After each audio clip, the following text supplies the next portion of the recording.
Yeah, you thought we was finishing. DJ Sampler.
Welcome back. Yeah, last time we had something really weird. Something happened. The sound was some sound playing there, and we we couldn't work out where it was coming from. We switched off everything, and still was going on. Anyway, as you know, Janganu is all about today. It's celebrating Janganu in the Bahamas. Right now, we are in England ourselves, and it's about 1 o'clock. And I know that in the Bahamas, it's about 8 p.m. So I think they just warming up, but I think most of it is all live streaming, and I keep trying to get where the live streaming part is happening. It's not happening. I can't find it. I've got a lot of conversations with people who were involved in preparing. So some of the people actually prepared. Most of it was going to be they did the performance, but strictly for the online like this. So we've been trying to get, but anyway, we're trying to get the momentum going, and we're showing more and more of Junkanoo. And also in Ghana right now, it's also happening the same way that they should be celebrating in the street. But because of this thing here, we can't do. So what I'm doing is I'm showing and picking up stuff that they've done in the past. Then on top of that, because Junkanoo is all about protecting the environment and so on, so I'm also going to be showing videos about how to do this, how to do that, how to protect the environment, and something that I couldn't remember, but now I remember, also how to work with your carbon footprint and all that. So I'm going to be showing all these different things here. I still also got the conversations. So in terms of the conversations, I'm going to hit straight away. I'm going to go on to somebody else going to do the interview earlier, and it didn't happen because of this, and that is Antonio talking about belling. He's a bella. That's how he be described, him, a bella. Bella.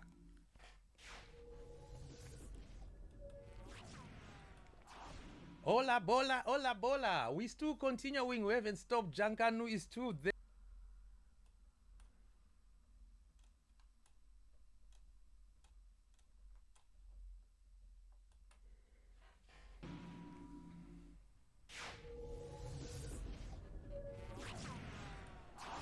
Hola, bola, hola, bola. We still continuing. We haven't stopped. Janganu is still there. Janganu lives, as Angelica would say. Janganu is all about the best show in the whole world. So we continue with some very interesting people. Right now, I'm going to be joined by Antonio, who's also somebody who makes Janganu happen. But anyway, we're going to hear about him because he always is coming up with a different angle from the angle that I'm used to. And I love that because it's always like something, you know, moving on. So, Comrade Antonio, welcome. How are we doing, sir? Hey, Pax, I'm good. How you doing, man? Oh, I can't complain, you know. Yeah, I can't complain at all. Everything is all moving, and it's good to know that, you know, Janganu is still happening regardless of COVID. So online or on the street, whatever is happening. So that's a crucial thing. So can you tell me what you do in Janganu? Well, I am a beller in Junkanoo. You know, that's I call it the heartbeat, not the heartbeat. I call that the pulse in with the music in Junkanoo. That's the portion that I've been involved in, and then afterwards, you know, Okay, I'm so now hold on. Don't move too fast, right? Okay. Me and you know what a bella is, but there's some Yes. uninitiated people got no clue to what you're talking about. So let's explain what a bella is. Okay. Most persons would think of cowbells as something that you would see hanging around a cow's neck with just one thing that goes ding, ding, ding, ding, bang, bang, bang. With reference to Junkanoo, we've taken that and enhanced that bell instrument to different levels. So it has, instead of having one thong in a bell, it's two thongs per bell. Um, if you would give me a second, I could go get some bells and show you exactly what they look like. Yeah, okay, yeah. So show me this bell business. Okay, like you have the example of, like, most people when they hear cowbells, it's just one bell that hangs around an animal's neck and that goes ding ding ding. Yeah, But the way we've evolved the cowbell, it's more or less the same thing, but we have different thongs in it to give it a different percussion sound to go along with the beat and enhance the music that goes with Junkanoo. Wow. So, and we have two of them actually because they come in pairs. Yeah. They go hand in hand, one for each hand. Okay. And how did you get that talent then? What happened? How did you end up being a bella? I mean, when you're a kid growing up, you'll be around Junkanoo all your life. So you see different things and you grasp and take a liking to different instruments. So all of us growing up, we had to learn how to beat the drum, the bass drum, and then you find your calling as you grow older. Yeah. Oh, okay. And then one thing is when you are doing your thing, how long have you been doing it? Well, I've been in and out of Junkanoo. I've been in and out of Junkanoo basically all my life. I grew up in Mason's Edition, so at heart I'm a Saxon superstar, and that's it. So I've been in Junkanoo all my life, and not I guess you could say I've been in Junkanoo maybe well over 15, 20 years. Yeah. Okay, so I'm going to go to the groups, but I'm just imagining because the bell part of Janganu fascinates me a lot, and when most people are talking about Janganu, they always leave that one out. And for me, it's the most fascinating one. So I was going to ask you really some of the groups you work with. You said you work with Saxon and also you work with in Exuma. Yeah. But if you're working with Saxon, right, and they got their whole group, which is like, I don't know, 1,000, 2,000 people, how many bellas will be there? Well, you'd have a whole lot of it could be close to about 40, 50 guys just ringing bells right there. And it sounds so good because it's all in harmony and everybody has their own way of doing it, but be all it's the rhythm that comes in the same time. So you would hear some people go, it'll be like shikata shikata shik. Then somebody will come in and shikata shak shikata shikata like and it all comes in and meshes as one. Wow, okay. And it goes along because I call it the pulse of Junkanoo, so it goes into with the bell with the drums and then the horns and everything. So everything is blended into one. Ah, brilliant. Okay. And then talking about working with groups, because I know you work with in Exuma, which is Exuma is another island, isn't it? Yes. Exuma is another tourist destination, another island in the Bahamas.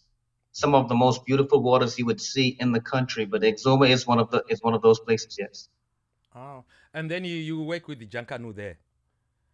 Yes, I did. I worked with the Junkanoo group called the Crusaders. Right. Crusaders is The the name leader of the group. Oh, just like Pardon me? Genesis or Roots. Okay. So Yeah. Crusaders. So I've just found out something in Exuma. Just talk me through what happens in Exuma. Hold on, let me just play something there.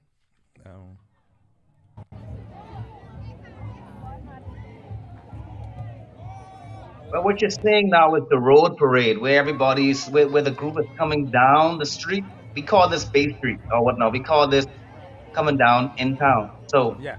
what you have in the front of the costume, well, everybody wants to be a part of it because jumping is such a big part of our culture, you know? So you'll have, dancers in front of the banner to welcome the group because everything in jumping is telling a story of your theme. So you have the kids in front or the dancers in front of The porridge the procession, banner. whatever. Yeah. Then you have the lead banner showing and telling the theme and the story of what you're telling. Then after the banner, you would have other costumes tying it in. Then you'd have your music. Right. Yeah, Janganu is always telling a And story. I think Look at him, he's fishing in the crowd. yeah, and it's all about it's more about entertaining. It's the entertainment and you get into character more or less. So any one of us can be actors, actresses. I mean, because we have that talent. Once you put the costume on, you just take on a different light of what you're portraying. Yeah, no, that's cool, man. And And like, uh, yeah, so you were saying? pardon? You were saying? I said like, I mean, everybody loves in our country loves the parade so much, and if they can't be a part of it, what they're gonna do is come and stand and view it because it's such a breathtaking experience, especially once you're in it and you see and you experience that music and see the joy that comes from the beauty that comes from these costumes. Like it's something that you can't you would want to be a part of. Whether you want to take pictures and see it, you want to be in an audience, or you want to be a part of it. Well, somebody once said to me that maybe 75% or 80% of people in the Bahamas, when there's Junkanoo, 80% of those people are involved, which means only 20% are not doing Junkanoo. Is that right? That numbers might be an exaggeration, might be more than 80%. Oh, really? But everybody has a little bit of Junkanoo background in them in our country, or they have some love for it. For you, what does Junkanoo mean to you? Oh my goodness, that's a big question. Man, when you said that, right? Everything in me, I remembered all the childhood stories and the childhood experiences. A lot of it came from Junkanoo. For me, it's a brotherhood. It's a band of togetherness. You would feel as though we are from these particular areas that we aren't able to organize and come together, and the creativity that comes out of it. Yeah. It's such a high level. I grew up in a time in the Bahamas when it was a lot of mischief and stuff going on. But what Junkanoo did, it was to save the lives of a lot of my friends and colleagues, and it turned their lives around because it gave them an avenue to express themselves. Everybody always harps on academics. Not Yeah. everybody's academic. Some people are artistic. Mm. Junkanoo allows some of us who are frustrated in the school system to vent in an artistic way through the culture. That's very interesting you say that because Yes, sir. I sent in a steel panist in a school to do the workshop. Hmm. He came back to me and said there was one kid whom everybody thought was thick and he never wanted to do anything. He refused to do anything. But when they did the pan, he was the first one to go there and he actually ended up being like a really good after being taught how to do it. But in Yes, the school, he was and seen that's as what an it is. idiot. All of a sudden, all the kids are like, oh, how did you know? How did you know? And so on. So, yes, you're right. Yes, I feel we're all blessed with gifts, and sometimes, society, we just harp on certain things. They want us to be the lawyers, the doctors, but then who will do Mm, everything else? mm, So we have other creatives that we can use, and once you find that niche that you yeah, have, you yeah. go with it, you grow with it, and that, Junkanoo can be your occupation. Art, it can open up avenues for you artistically in other ways. Mm. No, thank you very much. I mean, things personally for me, I like Janganu because of a lot of reasons, really. It's got that artistic Yes, sir. element, it's got that cultural element, from Africa to the Caribbean. And then it's also Yes, got sir. these different elements of music from the cowbell to the drumming, the goat skin, to all that stuff. Even making the drum itself is a creativity in its own way. So that's one of the things that It sort of is. like really draws me to this. Well, Yeah. I could leave you with this story, and I got this actually. I learned of this. I used to hear it all the time, but I got it really harped on it in Exuma. And Mm-hmm. you have it correctly, junk a new. Mm-hmm. And what we do and what the story is that goes with it, we can take any kind of junk that you have, old shoes. Yes. You could take the old drum. I mean, the old garbage bin. You can take the cowbell. You could take the Mm-hmm. feathers off the chicken after you eat it, Yeah, yeah, stuff yeah, like yeah, that. yeah, And yeah, then yeah. we take that and we bring that into Junkanoo, and then we turn that junk into something brand new, and it's a really beautiful thing. So anybody that has the opportunity to experience, especially in our Bahamian culture, if you get to experience it, it is something that is breathtaking that you would enjoy, and it should be. I would say it should be on a bucket list of everybody to experience. That's true. Yes, should you see, it's one of the wonders of the world. So everybody has to make Yes, sure sir. that they, Yes, sir. they go there one time or another. Anyway, with us, some of Yes, us sir. really, we can't come over to the Bahamas all the time. So what we're doing is we're trying to bring Junkanoo here so we don't have to travel to you. And we would love to come, just spread it and let show our culture off to the world. Exactly.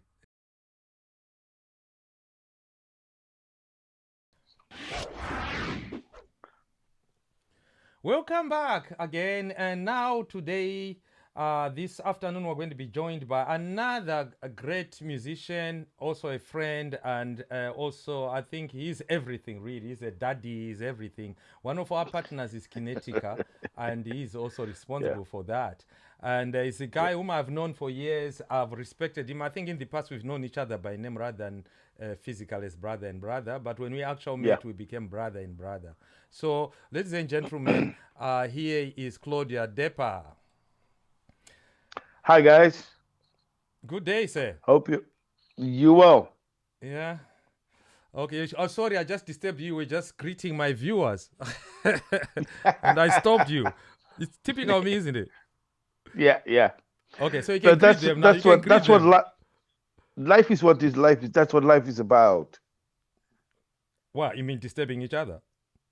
No, no, improvising and making things right as they go wrong. Oh, yes, that great man. Yeah, so anyway, you can tell the viewers, because I just sort of explained that you're a great musician, but you can tell them what you do. And also, as I say, one of our partners is Kinetica, and you are the music boss there. So it's just like really introducing yourself. Then we can talk about what you've been up to. Hmm. Well, my name is Claude Depper. I'm from Cape Town, and I left there many, many moons ago, 1975, and I've been in London ever since then. Um, I come from a musical family. And in Africa, we didn't have this thing of professional musicians or non-professional. People just came together and made music. When I came to England, I went to college, and hey, people were telling you, no, you can't be a musician if you haven't done this or you haven't done that. And I thought of the times of the people who I grew up with. They didn't do any of those things, but they were some of the most heartfelt, genuine musicians. You know, Yeah. they did it because they knew that music was a healing force, and it helped them to heal. If you think of Africa in those days, all of Africa in the 50s, man, it was not an easy place to grow up. No, It I is think still like that a little bit. I agree with you really, because I have the same thing as you, the same upbringing. I didn't realize you came 75 because I came in 10 years after that. But South Okay. Africa has brought in the greatest musicians, and none of them can tell you that they had to get a degree and so on. But having said that, we don't want to discourage kids to understand the rudiments of No. music. But when I look back, I've had people like Becky, the greatest musician I've ever met, people like Yuma Sekela, and it just goes on, Mito Makeba and so on. You know, and Yeah. they just get on and then did it and then just got on with it. Yeah. Yeah, they did it because they knew it was a healing force. They maybe didn't recognize it as that, but they knew that every time they picked up their instrument or performed, it it brought out a warm, glowing feeling inside you. You know, it's like if we live in Europe. If you don't have a good breakfast, you're going to freeze when you go outside.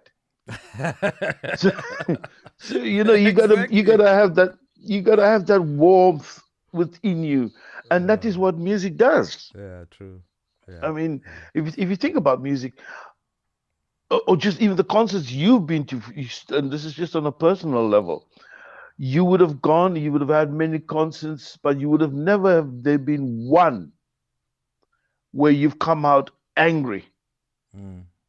Yeah, no. You come out sad, crying. You come out, oh, I wish he played my favorite tune, or I wish they didn't stop, but never, never angry. I'll It's tell so therefore music is a healing force, you know? Yeah. Now I was going to say I have issues because when I go on stage, the buzz that I get there, I can't get any in this world. I can't get any drug at all that will get me to that level. So when I leave, the only challenge I have is what do I do with this energy, and how am I going to replace it the next 7 days before I go on stage again? That's always my challenge, I think. Yeah. Yeah. What I tend to do is at the end of a performance, I tend to want to go and sit down and eat. I've made it that because I've tried many other things and you suffer. Right. Whereas if you do a good meal after a concert, you feel like you've been rejuvenated. You know, Yeah. because the other thing we forget is that when we go to work, other people are enjoying themselves. Yeah. Now, when we finish work, we want to enjoy ourselves. Yeah, exactly. It's our time now. Yeah. That is our time. Yeah, you know, you have your pleasure after your day's work, Yeah, and it can lead to a lot of trouble. exactly. Wanting to the after party. Yeah. Hey, the people all want to go to the after party, and you want to say, no, but I want to eat something. Just let me eat something. Yeah. Oh yeah, have one beer. Next thing you know, 4 or 5 beers later, you haven't eaten yet. No, that happens a lot. Yeah, And also yeah. there's an element also trying to get things off the stage when you finish, and the other half are already half gone, you know. Actually, it's you who's gone when I'm still on stage trying to sort out my amplifier. You packed your trumpet, you're gone. And then the worst person is the drummer. Oh, I feel pity for them. Yeah. You know what my original first instrument was? Yeah. The drums. Oh, and I understand why you went to the trumpet. Understand.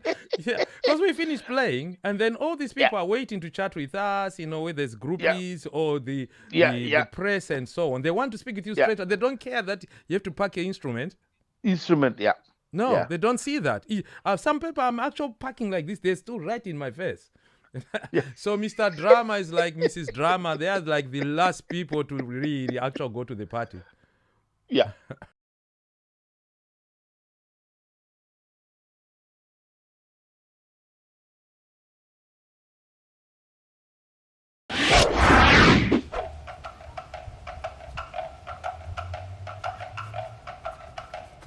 Hello, beautiful people. I'm back again. Are you enjoying the program? Hello, beautiful people. I'm back again. Are you enjoying the program?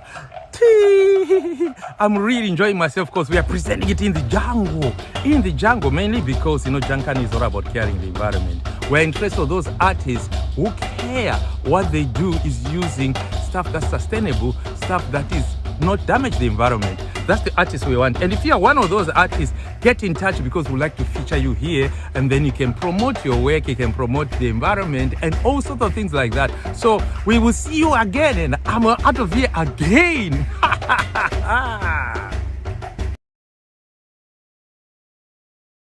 So if I was this young person who's watching all the stuff you're doing and the music, the design, the organizing and so on, what would you advise me if I want to follow your footsteps? That is a very hard question.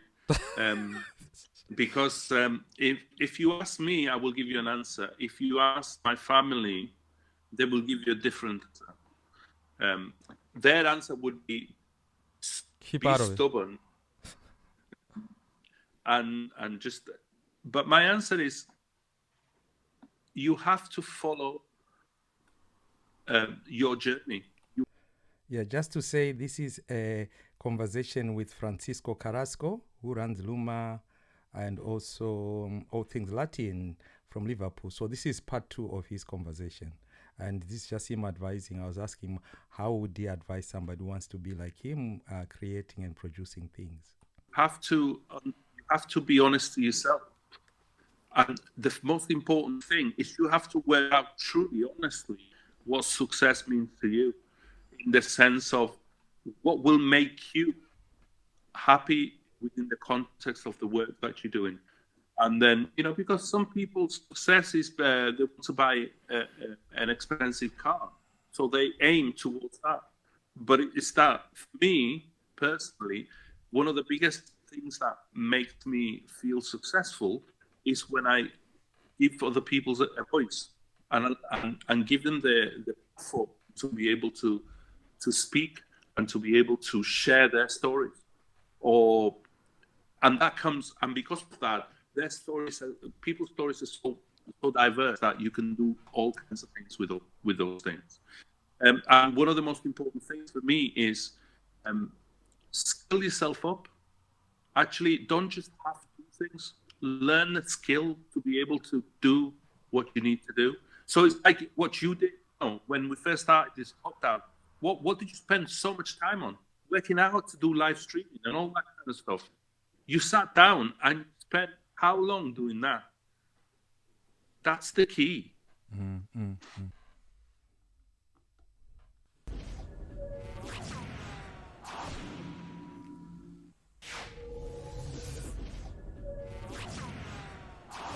Opa. Yes, we're back again. We're still in the Junkanoo vibes. We're still speaking with very, very interesting and inspiring people, because Junkanoo does not happen just like that, where just somebody wears a costume and go. There is different things that happens. From even, I think earlier you heard somebody talking about the bells and somebody talking about the goat skin drum, somebody talking about being a doctor and so on. So there's a lot of things. So right now, I'm going to bring you to another gentleman, another inspiring gentleman by the name of Rashid.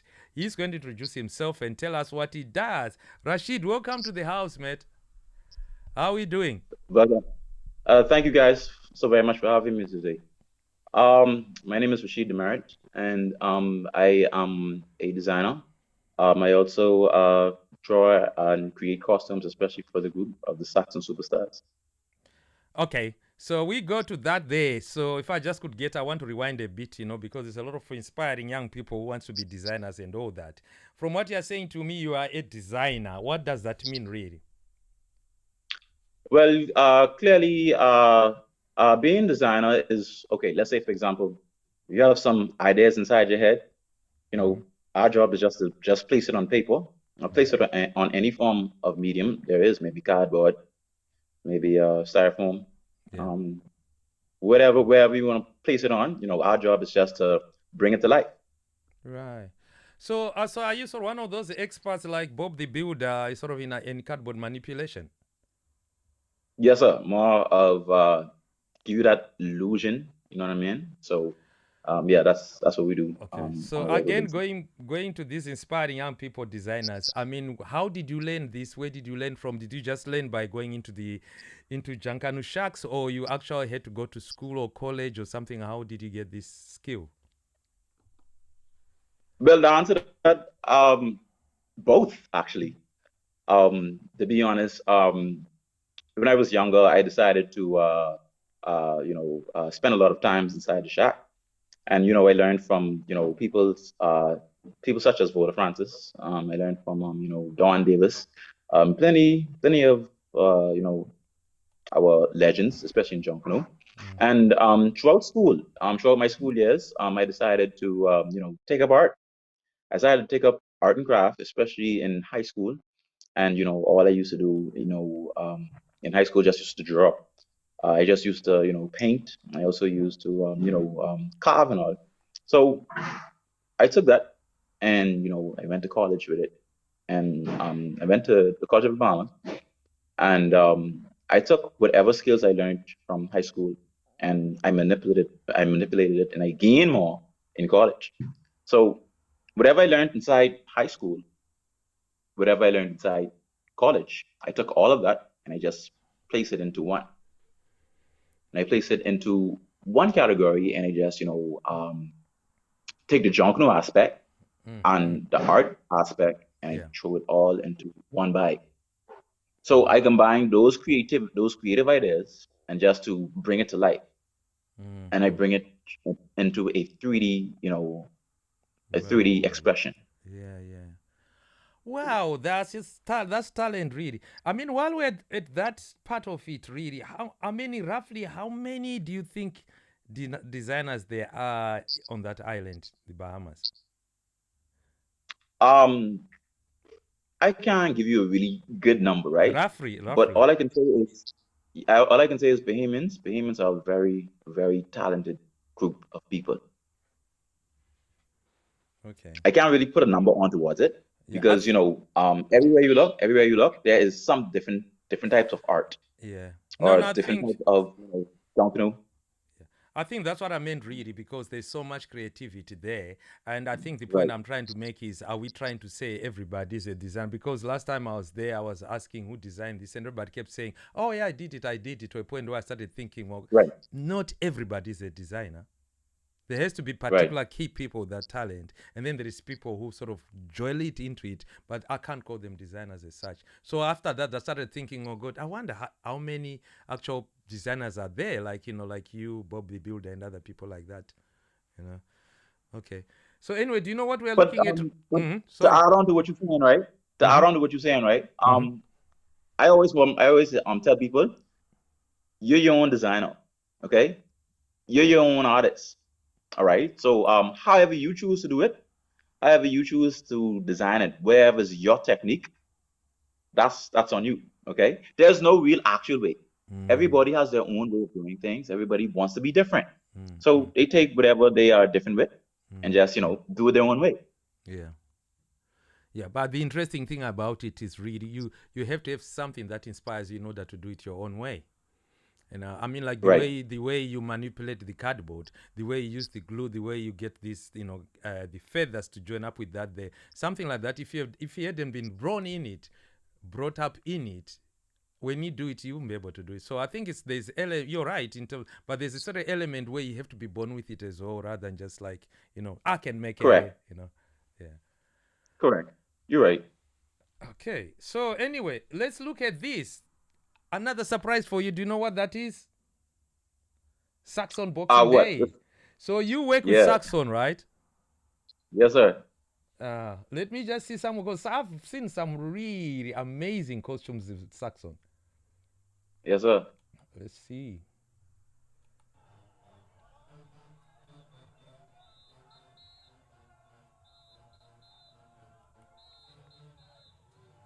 This was our last parade that we won with actually.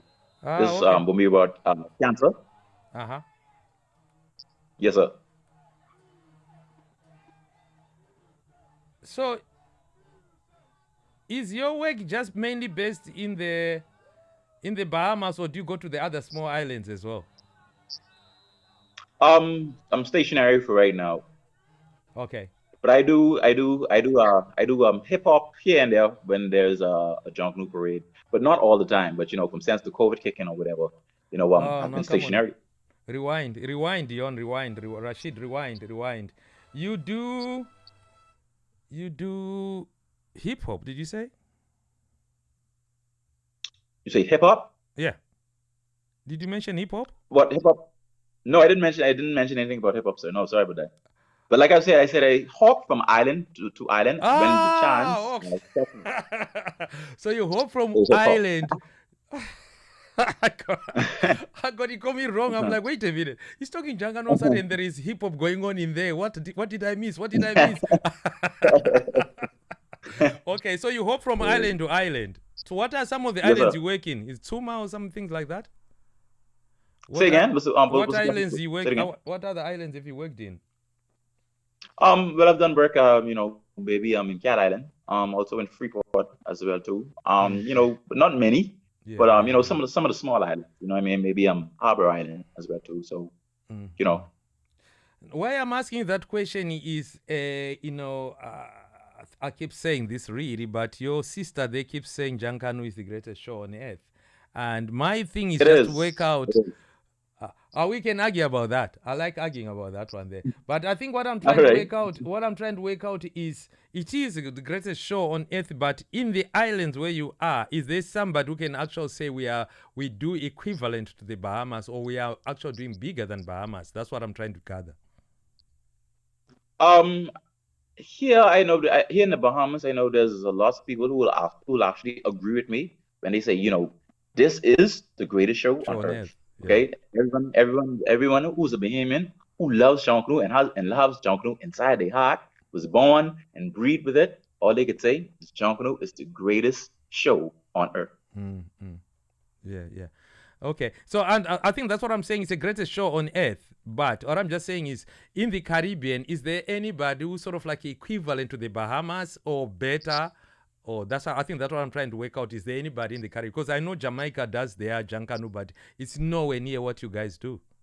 It's just skimpy bikini and things like that. So I'm just trying to find out if there's any other island that actually can sort of like match with you or have something similar to you or something close to you. Because the thing is, when I got involved with this, I was looking in Ghana, then I realized that what they do in Winneba and Takarodi is roughly what you guys do. So I brought the videos to the Bahamas people. They looked at it and say, "Oh God, we didn't know that existed." But let me explain this to you. Mm-hmm. The type of creativity we have here inside the Bahamas, I don't think no part of the world could manipulate that. Because what we do here, we change junk into new things which you basically throw inside the garbage. Okay, we take spoons, we take things like milk cartons, forks, cardboard, all those things that we throw inside the garbage. We just learn how to turn it into treasure. So junk isn't just a bunch of junk. Yeah. It is actually trash turned into treasure. Yeah, no, that's true. I mean, thing is, you can see in the name of my organization, this channel thing, that was inspired through really, those two countries I just mentioned, Ghana and the Bahamas. I saw in Ghana, they were doing this thing here, no lorries, no diesel or anything burning the edge. It was just like drumming, cowbells and singing and percussion. And then I go to the Bahamas, exactly the same thing. No cow is killed or anything, just like really same thing. So that's when I sort of say, maybe I could accept that it's the greatest show on earth, because you know you're doing that environmental thing that I'm looking. That's why with the us read, I think you've seen we started broadcasting Boxing Day because we're actually starting with the basis of Janganu. Then after that, started doing it every week. But it was all came out of through the inspiration from Janganu. That's why I call it Junkanew, which is exactly what you're talking about. You know, we Right, encourage right, people right. to get junk. We encourage people to get all these cardboards and so on, and we encourage them to make something new. That's why on Jankanu we show you how to make a glue gun with the cardboard, how to make a a Hoover with the cardboard, how to make a it's all sorts of stuff like that. Make a guitar, and I've had people there watching these things and actually come the following week and show me the guitar they've made with the cardboard. So that's why I'd say Jankanu has been quite a big inspiration in terms of what we are doing with Jankanoo. So Correct. Correct. Correct. yeah, my final question to you is, you might have already said that, but I would like to hear it from the horse's mouth. What does Janganu mean to you as a person, as a whatever? What Junkanoo means to me. Well, it is not just a celebration. Okay, how I see it, I don't just see it as a celebration. Even though it is one of the greatest show on earth, there's no music like it, there's no craft like it, there's no art like it. But how I see it as educational. The reason why I say I see it as educational is because depending on the type of theme that you're trying to bring, or depending on what type of picture you're trying to bring on towards Bay Street or whatever, it's always a learning experience. Because if you look at every costume that you make, it has a story behind it. Okay, so basically, before you bring that to Bay Street, you have to do your research. Okay, so as you do your research, you can't just bring any costume to Bay Street. You have to do your research. Okay, so when you do your research, you learn about the costume. Let's say, for example, a leopard. Okay, let's say if I have to go create a leopard. Let's say if I have to go and carve a leopard. First of all, I have to do my research on the leopard. Okay, I have to look at the art form of it. I have to look at every shape. I have to look at every color. I have to look at every spot. That's the art aspect. But what about the math aspect of it? Let's say, for example, if that leopard would like to break off running, could you estimate the time and the distance and the speed of the leopard? But let's take a look at it with health science. Okay, let's talk about the anatomy of the leopard. Okay, let's talk about how much bones is inside the leopard's hand, or even the elbow, or even if it's in its joints. Or let's even look at the social studies part of it, the geography. Like, where on earth can we find a leopard? Okay, so in order to think about Junkanoo, you got to look at it as the educational part of it. Okay, the knowledge aspect. What can you gain from it? Okay, it isn't just a celebration, but it is a learning experience box. It's a very intelligent learning experience.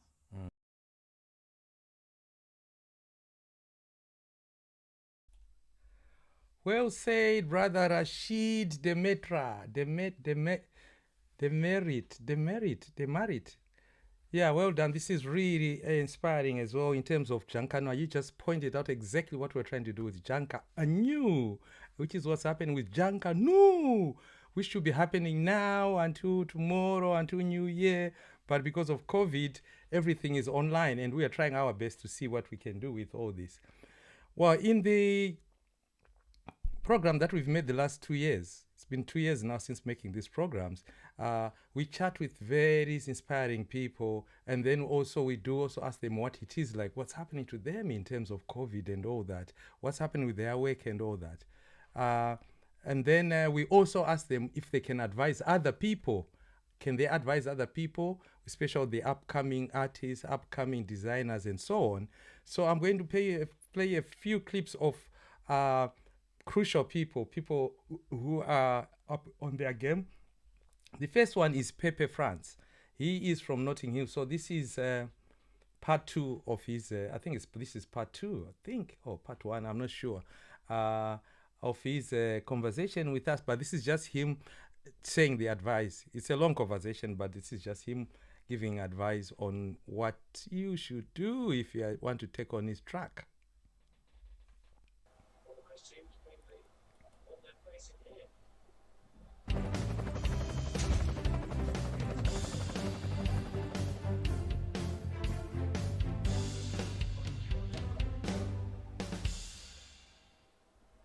My last thing to you, Rido, my last question to you was, if I was that young person who's been inspired by you, like Lo, you see, you were on BBC. That's BBC, isn't it, this one?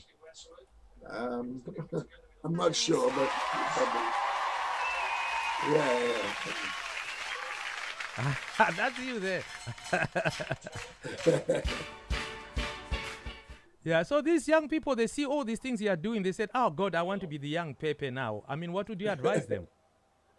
Oh, by all means, have a go at it, because it's, it can be a career that they can get into, but it's a lot of work and dedication. And you get paid? Me, no. No, I'm just talking about, this young person when they are going to do the thing. Because I keep saying to the young people who say to me they want to be doing what I'm doing, I always say to them, you have to allow 20 years of not being paid. Yeah, it's a long slog. I mean, maybe nowadays there's ways and means they might get some kind of reimbursement. Excuse me. But no, it's not easy in the music business to get paid. Yeah. Yeah, at the time I did this interview with Pepe, that was the COVID time, so he wasn't feeling well. But it was a very good interview. And now, because he's been talking about steel pan, I want to get into steel pan now. Let's have some steel pan, then I'll continue with these advices that the other artists are giving. So I think we're going to go to Exodus Steel Pan Orchestra from Trinidad and Tobago.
Yeah, that's Exodus at the Savannah. Savannah, that's where the carnival gets presented.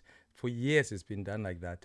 And they also have the, the costumes and all that. But Panorama is the big thing.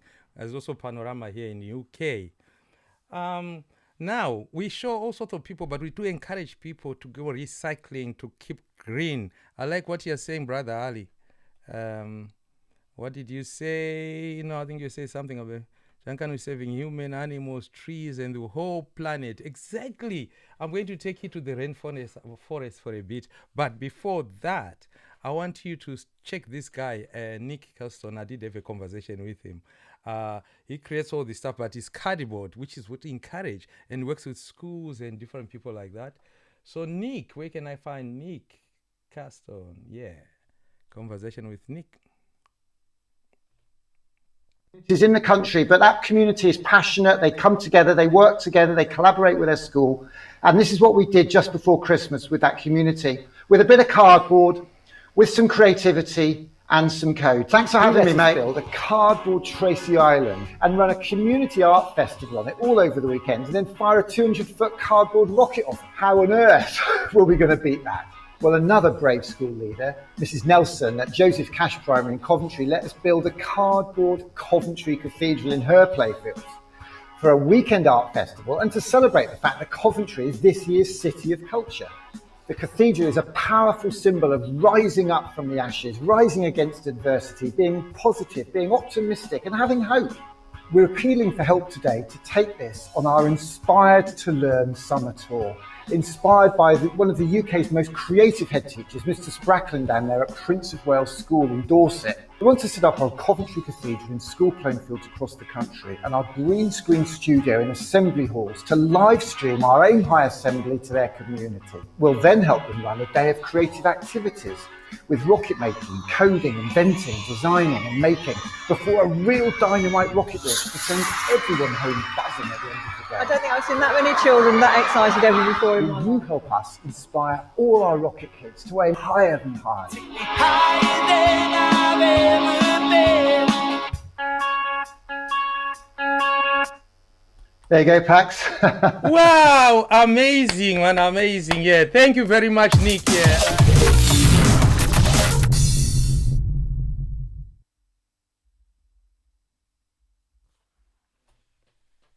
So that was Nick.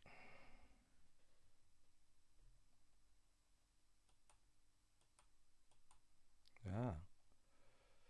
Now we're going back still to the advices. Advice. Here was one from Manu, the dancer from Brazil and also choreographer and producer and director and everything like that.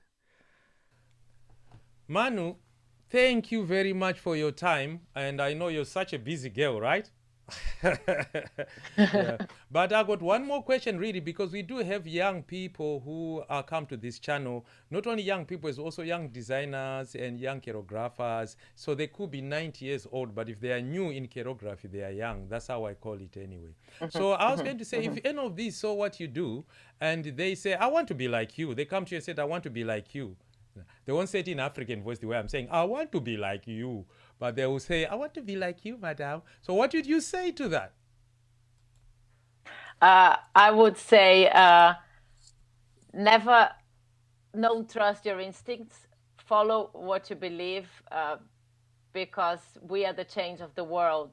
So never forget that you can change the world, and we need people more than ever that can dream and believe that the change is in ourselves.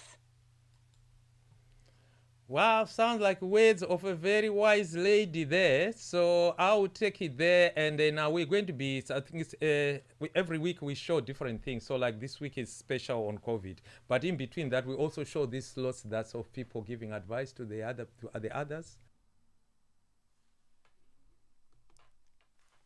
All right, so that was Manu giving some advice. And now I'm going to go back to chatting with people in the Bahamas and also coming back to all the different things that we've got on here, the different carnivals. After this, I'm going to go to different carnivals, but I'm going to go deep down into Junkanoo and then come out of that, going to the African elements, come out of that, then I go again to the UK elements, then I come out of that, then I go into these different carnivals now, like Tenerife, you know, Cape Town and all that.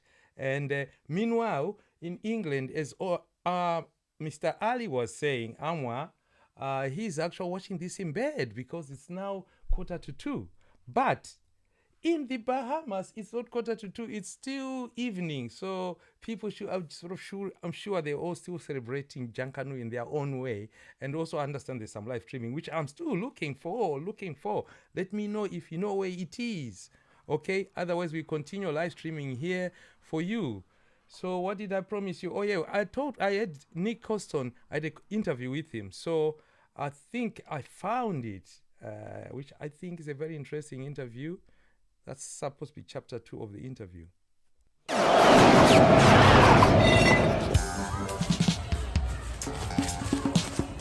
You've been sitting down too long. You need to stretch yourself. Remember last week we did some program here, where to say you have to, do the stretch, and then you do half, star jump, and then you do the jumping and jumping and jumping. That's what you need to do. I'm a granddad. Look at me. I'm doing it. Why can't you do it? Huh? Keep yourself fit. Now, what are we going to have? What we're going to have right now coming up is a very exciting program. I shall not say. All I'm going to say is he's a gentleman who does a lot of things with cardboard. His name is Nick Poston. Now, Nick, I had a very good conversation with him, and he's just proper Mr. Junkanoo.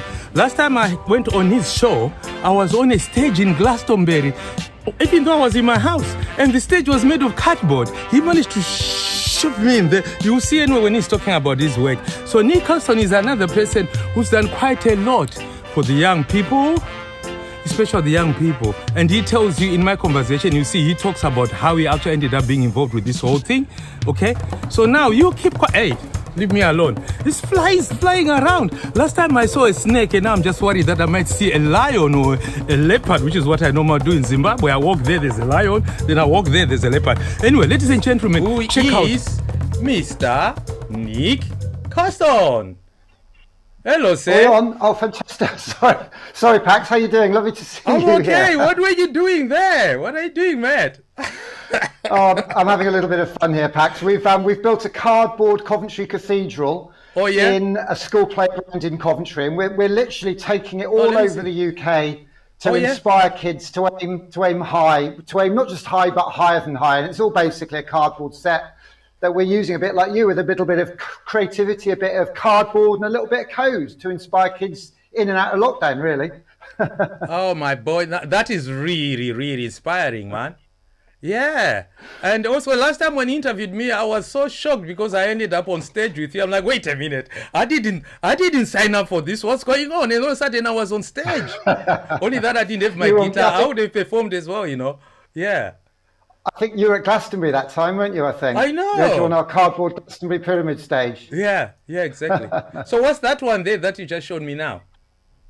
So this is Coventry Cathedral you see behind me here. Okay. And this was inspired, a beautiful cardboard drawing that a cardboard artist called Daryl Wakelam created for us, who was chatting with us that time we were online. And he had a lovely little detail in it. So I don't know if you know much about Coventry Cathedral, but basically in the war it was bombed, and the day after it was bombed, they said, we're going to build it again as a sign of rising against adversity. And I think there's nothing more poignant than for a rocket to take off of our cardboard model there. So we've had a bit of a summer of it. Here's another one, Pax. This is a model of Ludlow Church in Shropshire. Yeah. And the tower takes from this as well. We've got CGI videos of that happening. It's all part of the show to inspire kids, really, and get the community buzzing for creativity. Man, that amazing, super amazing. But the thing is, when I sort of Christopher told me about you, and Chris as usual, just like, you need to meet this blog, and I didn't know what I was talking about.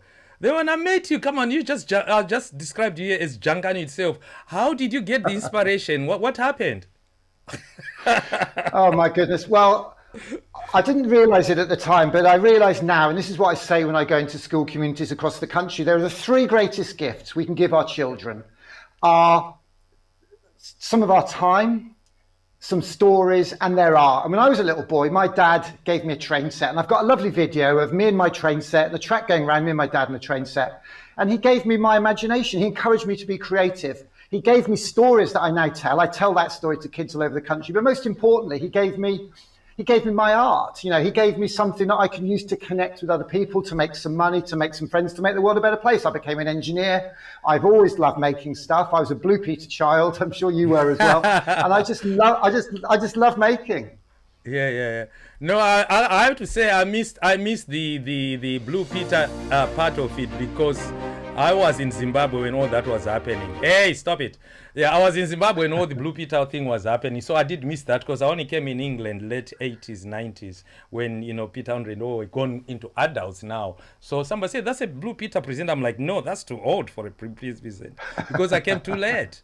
Right. So do you see the little clip I was just had to play? I did. That's my hometown in Shropshire, Ludlow. I was the patron of Ludlow Fringe Festival this year, which I was absolutely delighted about. Really fantastic opportunity. And that's the event that you spoke at, one of the Art of Cardboard, one of 10 Art Connects 21 events that we ran. Wow. And is that your van there? It's not my van. I wish it was. We were very lucky. We got sponsored by a team called the Inspiration 4 rocket mission, who are going to space in September. They gave us some sponsorship, and we managed to rent that camper van for a few weeks. And we drove around the UK with it, visiting school there was my stage across the country. There you go. Oh, you saw that? Yeah. There's the that's my stage. That's my stage. That one. Yeah. Okay. So what was the event you were doing at the time? That was Ludlow Fringe Festival. It's my hometown. It's a fringe festival that runs a whole month through the middle of June to the middle of July. Wait. It really is wonderful. Wait, Nick, I just seen something flying off there. What's that? What happened there? Well, this was the what model you were showing me earlier. That's right. So this is the model that we used, and that's Ludlow Parish Church with the tower taking off, which we did in CGI. We did some computer graphics for that. Yeah. Right. Okay. And we've got to engage kids, Pax, as you know, and we've got to engage them with what they're into, and they're not necessarily into cardboard modelling day one, but they love tech, they love creativity, they love computers. So we're kind of pulling them in the back door, really, if you like. And this is a little Glastonbury event we did in the town square. We had kids making snails and leaving those all over the country with an app called What 3 Words, so they could geotag them.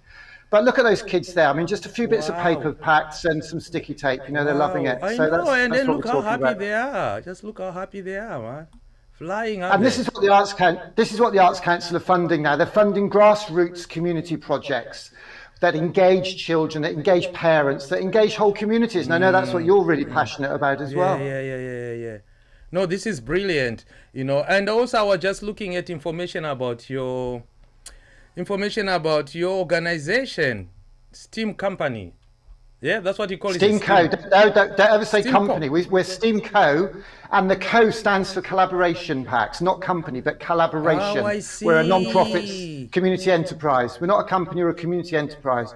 Quite particular about that, as you've just realised. Yeah. No, the thing that really attracted me is I didn't read anything. All I saw was Carnival. And oh, wait a minute, what's that? And then we'll be celebrating. Then you go cardboard, that's me. Carnival, that's me. It just goes on and on. It's like, you're doing the right thing, mate. Yeah. And the one more thing I was going to ask you about is, because, me and you, we could chat forever, isn't it? For 20 years, I think. So one thing I was going to ask you is because I actually got to link up with you with some artists as well to do with Camp Festival. And you seem to be highly involved with it. What's your story with Camp Festival? Well, how long have you got, Pax? Basically, I went to Camp Festival. Yeah. We went to Camp Festival just over 10 years ago, and I was so inspired. I thought, I want this in my kids' school. So we went back to our school and we started running mini creativity festivals. Yeah. Inspired by Rob and Josie DeBank at Camp Festival, and we've been doing it for 10 years. And 5 years ago, I gave my career up, and I travel all over the country running creativity days in schools. And I'm on a mission, if you like, to get more people like me on the ground. So next year, I want to get 22 people like me with a little trailer, driving all over the country in their own area, running creativity days, cardboard festivals, carnivals, and making rockets and doing painting and coding, all these things that really help kids find that one thing that they're passionate about that I call their art. Well, on those group people are looking for, make sure Janganu is one of them. We would have the track and then we'll take off Janganu all over the place. And the kids will be making programs about you from the track. Absolutely. I think this is a match made in heaven, Pax. So I think we're going to go a long way together. Yeah, definitely. Definitely. So basically, at Camp Festival in 2 weeks, what we're doing is Rob and Josie DeBank have asked us to run a thing called the Art Town, which is the biggest creative area at Camp Festival. And we're going to be doing a thing called an Art Town Takeover with the theme of a mission to Mars. Right. I don't know if you know, but Elon Musk is on a mission to take 1 million people to Mars by 2050. Oh, yeah? And we believe that so we believe if it's going to be anything a life worth living, they need creativity, they need Camp Festival. And we're going to start building Camp Festival in Mars. And so we're going to build a cardboard Mars-based camp at Camp Festival. We're going to build a massive rocket. We're going to take it through the site with Helen Davenport, who you've introduced us to, who's going to make some cardboard, a cosmic carnival procession.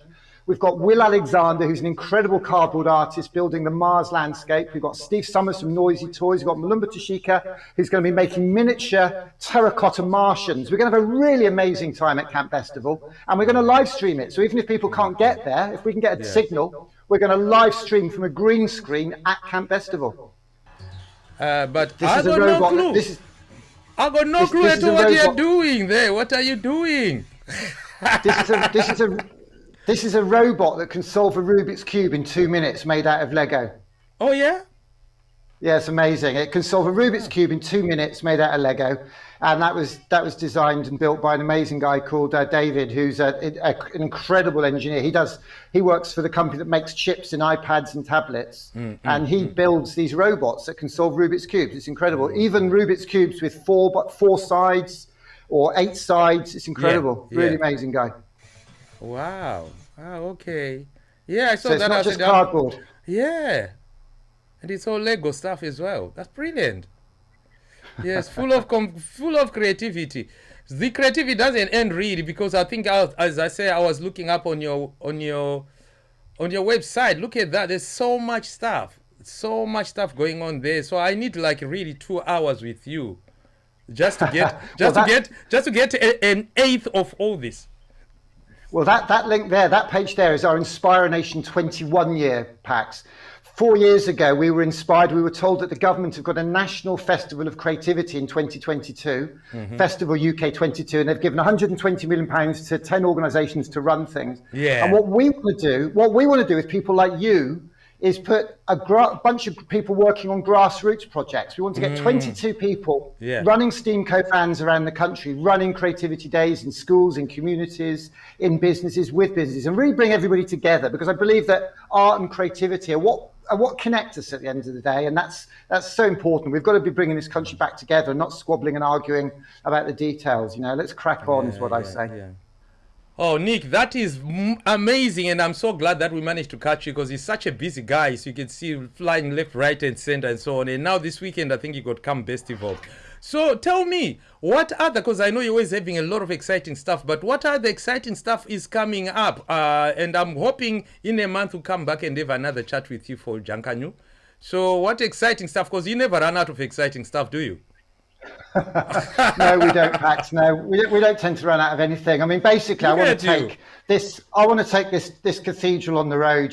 This is just so fantastic, isn't it? And it's all thanks to the Department of Culture, the Arts Council England, and LGFL who sponsored us through this last year. We're so grateful. We really are. But I think one of the things I want to leave behind today, Pax, really is that this is all about collaboration. It's all about communities, artists, parents, teachers, working together to inspire our children.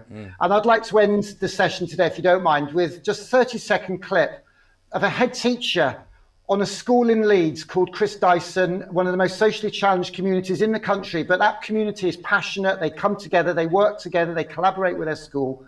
And this is what we did just before Christmas with that community.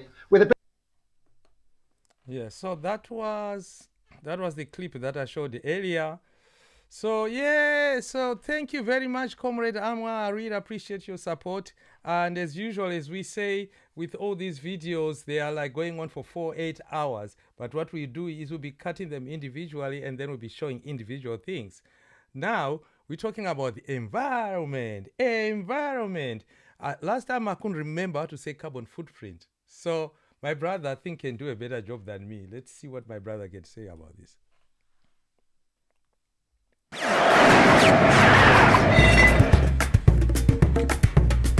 What? Now you're asking me, what is carbon footprint? I don't know. Let's watch the program and see. Watch the program. Carbon footprint. You still there? Show explains watch the carbon program. Footprint. This is you. You've probably been hearing a lot about climate change and how you should reduce your carbon footprint. But what is that exactly? Just like an actual footprint, it's a mark you leave upon the environment. No, not with your shoes, but with every action that releases carbons. Those are the harmful gases, such as CO2, which are pumped out by burning fossil fuels like oil or gas. The more fuel you use, the bigger your footprint will be.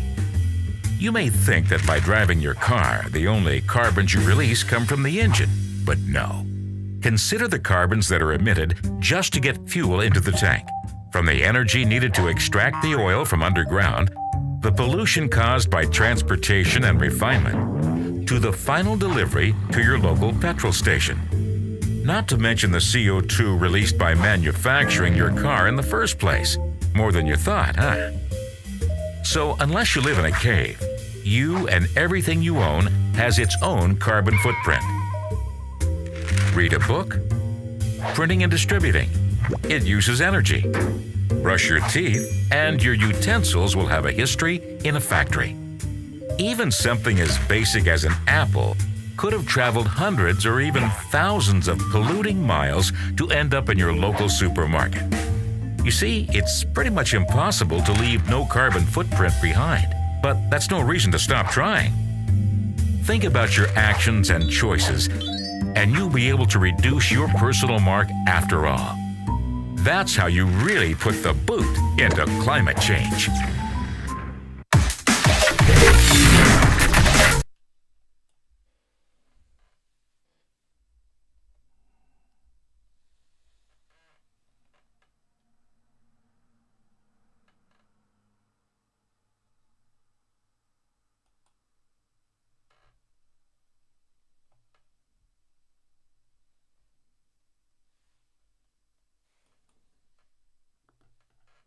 Yeah, I'm showing this, due to copyright problems, there's no sound on it. So I'm going to have to try to find some sound for it. So I'll come back to that deconstruction. Meanwhile, let's go and see what my brother has to say about film festivals to do with recycling and all that. This talk about why there's no respect for Carnival. Carnival is not a national thing. Carnival is not this. Carnival is not that. Carnival will be this and that if you respect what you do with it, right? The most crucial thing is if I tell you something, Cliff Richard became famous because there was a film. Jimmy Cliff became famous because having a film. What's his name? Elvis Presley. All these people have to have a film, then people can get it. We don't make many films with Carnival. And also, if you make your film, it just doesn't sit in the living room and leave it like that. No. Take it to film festivals and things like that, right? Then we can get a bit more recognition with Carnival. Same thing with Janganu, same thing with the recycling. If you don't make any films, and if you do, yes, take it somewhere. People have to see. They can't just sit in your living room or in your bedroom. No. So this little film clip I'm going to show you, it's a craft film festival. These are the sort of examples of places where you could take your films, and people are out there. They really want to know about Carnival and other things and culture, right? So here we go, the craft film festival.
on Junkanoo.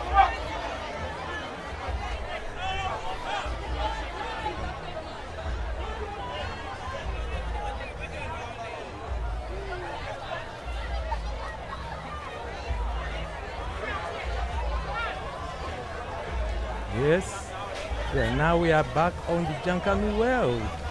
And this is, let me work out who this is. Who is this?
So this is Janganu in the Bahamas. That's what should be happening today, but it's not happening at all.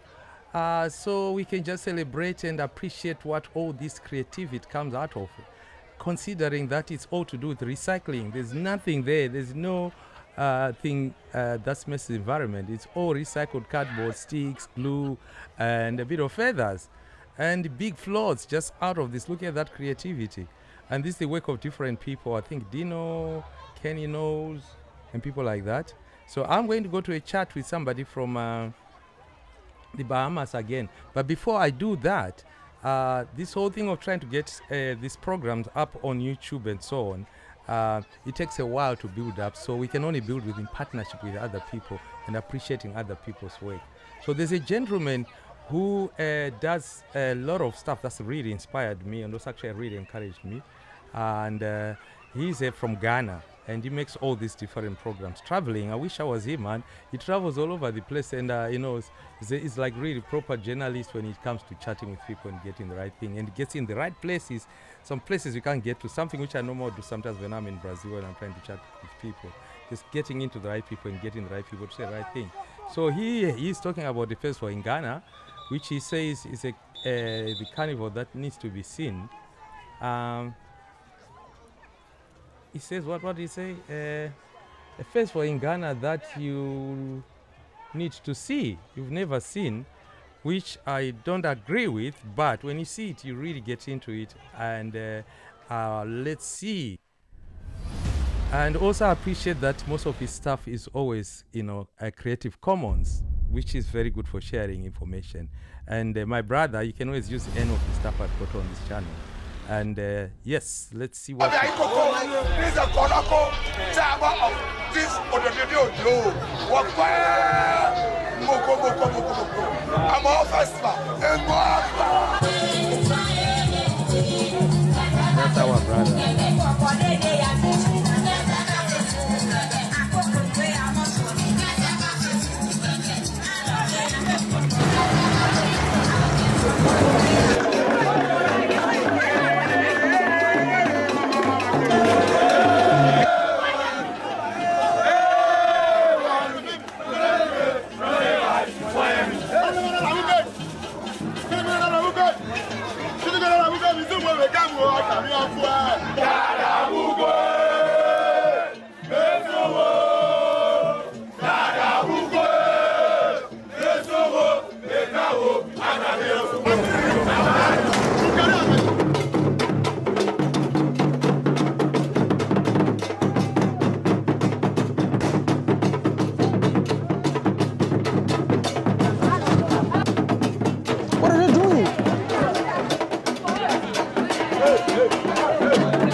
I've seen people taking the money. Yeah.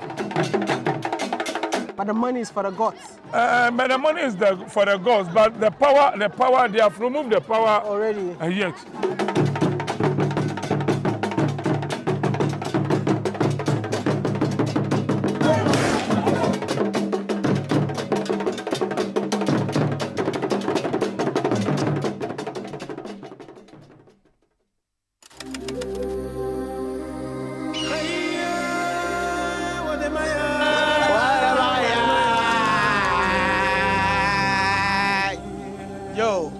It's Sunday and chill, man. Not Netflix and chill. Sunday and chill. Chill with what? Barbecue. Why? You finished the thing already? Yeah, yo. What am I Shows Africa. Yeah, so this brother here, Wodemaya, is always making very, very good programs. This program is long, so I shall continue. This will be chapter 2 and 3 because I think it's about 20 minutes. So we're going to go back into Junkanoo, but for this brother here, I really appreciate your work and keep doing it, brother. Okay, so we're going to move on. Now we're going to take you back into the Bahamas, I think. Yes, we're going back to the Bahamas? Yeah. Going back to the Bahamas. Oh, what's up? Like you see, say I dey if I play my tracks, give them. Oh, you be musician? Musician from Accra, Ghana. From Accra, Ghana. What? Wait, you see him? Hey! Yeah, bro, my track list. Hey! Yeah. No, make a check. How many? 1, 2, 3, 4, 5, 6, 7, 8, 9, 10. More days, safe. More days, You know, safe. say I dey do music. Oh, chala, how go know? Yeah, make I play one of my tracks, give you. No, before you play, right now, just give us freestyle. Because right now, I'm in You're the going mood to of be a listening to musician Wada today, Maya. man. You're going to turn up into a musician. Wow. This brother, man, just the way he approaches his journalism is very good. Because he's in Africa, it just reminded me the beauty of Africa. So what we're going to do here is try to see this other clip that somebody made that shows the beauty of Africa. You tell me if you think it actually shows you the beauty of Africa or not.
Some of these cultural presentations like this one, we've shown them on this channel.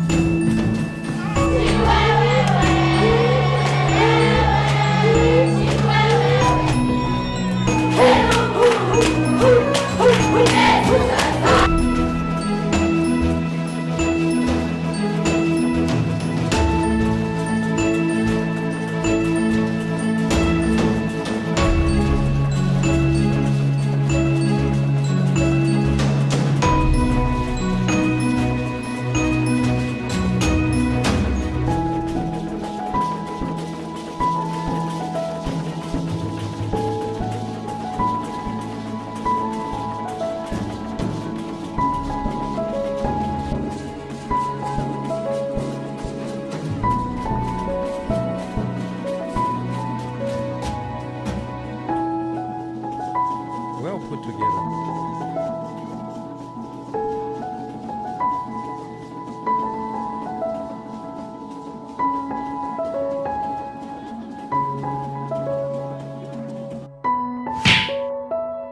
Yes, please subscribe to this brother who put up this video.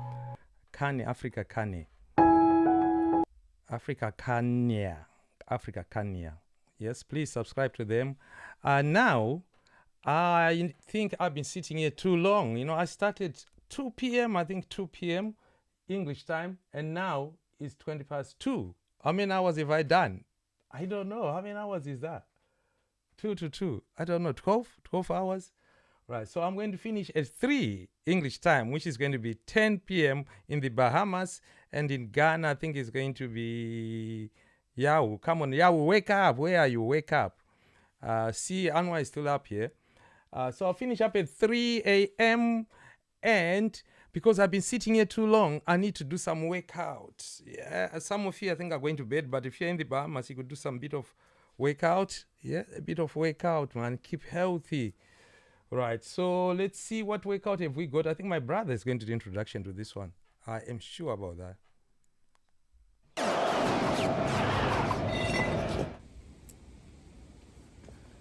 Hey, did that one jump thing work out? Did it work out? If it didn't work out, I've got one more thing for you, right?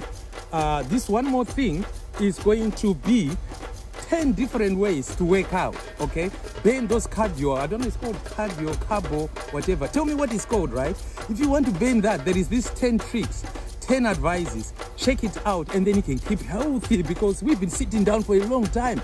2 years now with all this COVID thing. It's about time we get fit and get back into work and all do all those things that we no more like doing, okay? Some of us like touring, some of us like being in Carnival, some of us like going clubbing. All that there, if you could keep fit so that when they open up the gates for your country, wherever you are fit and you can go and do things. So now we are going to get onto this year top 10 workouts. Top 10 workouts routine at home to lose weight. At a time when work from home, weight loss exercise has emerged as a contemporary cult, it has belittled the gap in between a professional and personal living space. For weight loss exercises, the best we can do is to program an easy routine of home workouts. There are various techniques for weight loss exercises at home that you can try out. Top 10 weight loss exercise at home. 1. Push-ups. Talking about weight loss exercise, push-ups are an excellent way to work your whole body, especially your chest. It's a very basic and simple exercise. You just need to place your hands on the sides of your chest. Hold your body weight on your hands while lying face down.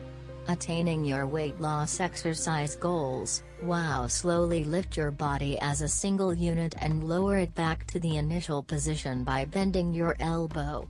You can modify this exercise to operate on your triceps by moving your hands closer to your waist.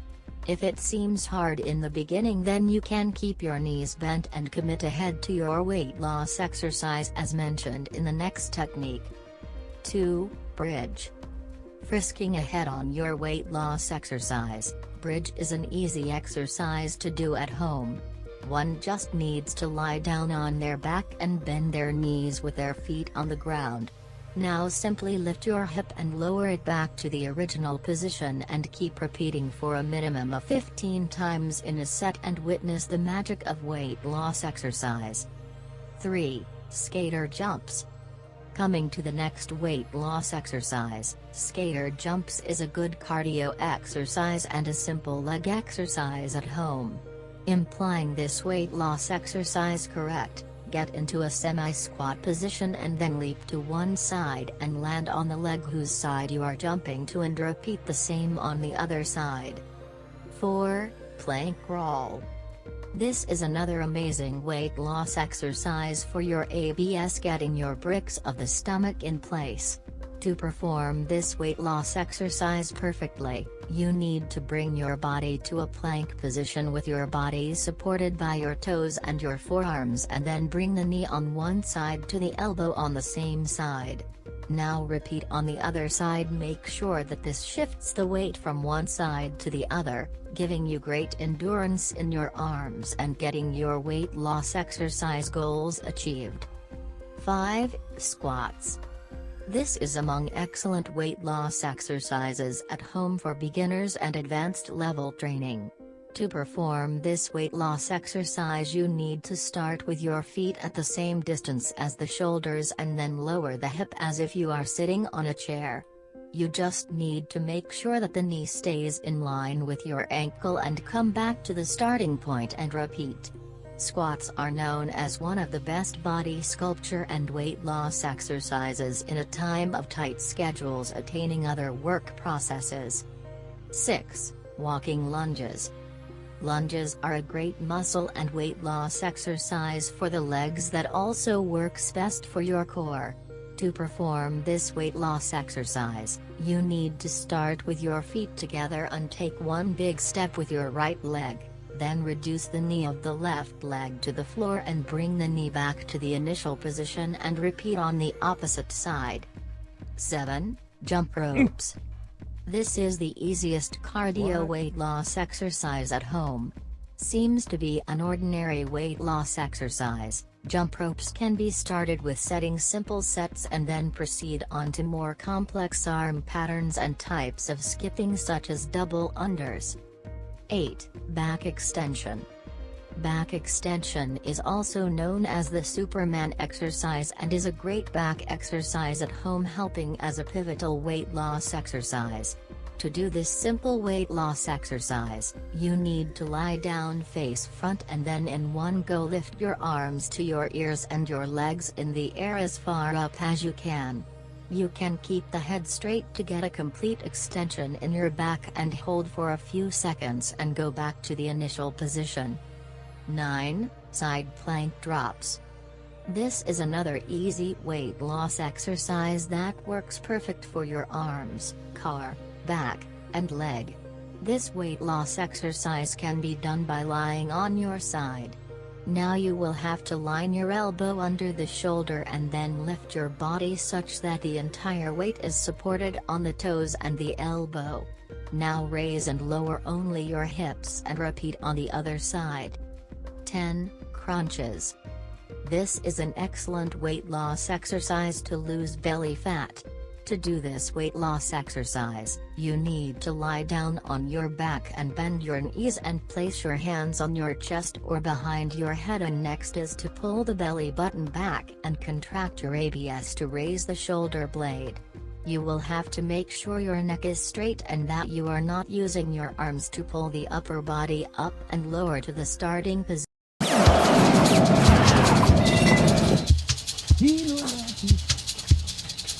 Hey, you following me?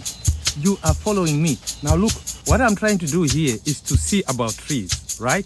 This is all, Janganu is all about the environment. So what we are going to do right now is to check the trees. While I'm checking the trees, I want you to watch this program. The program that says, do we really need trees?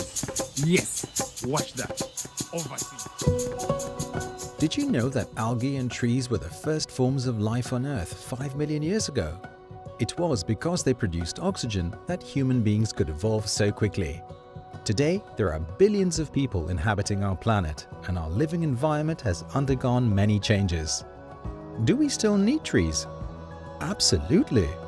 After all, the algae in the oceans and the trees on land produce the largest percentage of oxygen on Earth, and we can't live without oxygen. They also absorb CO2 from the air. This is a good thing because the increasing emission of greenhouse gases is releasing so much CO2 into the atmosphere that the result is an acceleration of global warming. By absorbing CO2, trees are slowing this process immediately. And did you know that a large part of the fine dust we produce is filtered out of the air by trees? This means they're making the air a lot healthier. But this isn't all. A single tree supports the lives of more than 250 species of plants and animals, and so contributes to biodiversity. For instance, with its pollen, bee colonies can pollinate other plants and keep them reproducing. Furthermore, trees provide a natural cooling effect, enhance good drainage, serve as a shelter from the wind, and make people happier. Happier? Absolutely! Because we are more creative, more involved with others, and more active when we are surrounded by trees. So we also smile more often and are less often sick. When you think about it, trees are really fantastic. But all over the world, even in the Netherlands, the number of trees is declining. The trees that remain can no longer deal with our CO2 emissions. Couldn't we reverse this trend? Yes, we can. In the middle of Brabant in the Netherlands, there are many people who know how important trees are. These are the people who run the nurseries of Greenpoort Midden Brabant. They really want to change things around and make the world a greener place. They apply 100% sustainable methods to let young trees grow to make them useful for fulfilling their important work elsewhere. This is actually making the middle of Brabant a green cradle for both the Netherlands and other countries. Yes. Yes, talking about trees. Talking about trees, right? There's different ways we sort of try to help with all the environment issues. And I always find it very difficult myself to be involved with everything that's going on. So there's a little clip of something where I ended up being involved. It was the Extinction Rebellion, I think they are called. And I managed to find, I'll be saying in it anyway, but what it is, Clapper Priest. He ended up doing this rap, this toasting about trees. So that adds up to what just come out of here. So where is it? Extinction Rebellion. The tree, stop cutting the tree, stop cutting the tree.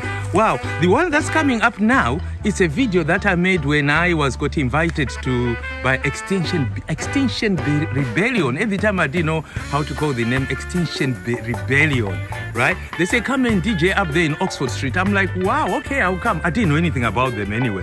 So I turned up there on a Saturday, just before I could climb up on that pink board. The guy said, you know what?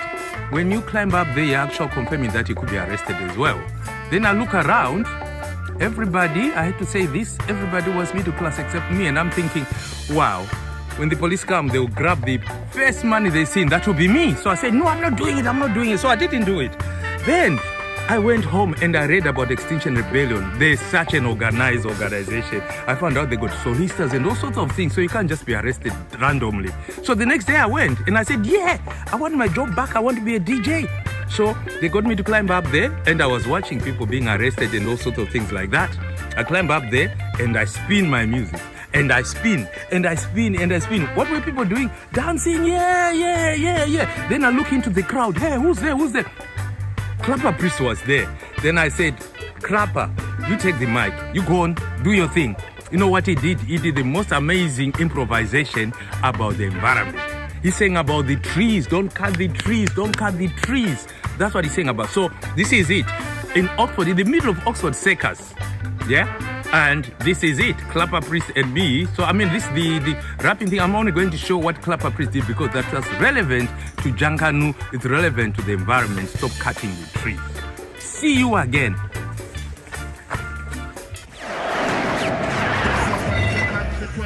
Stop cutting down the tree. Stop polluting the sea. Clean up and polluting industry. Clean air is what we need. That's all I need to breathe. No more carbon monoxide increase.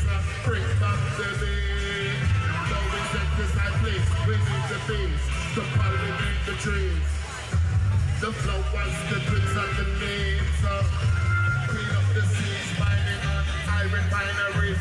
Sea farming, salmon, fish and seaweed.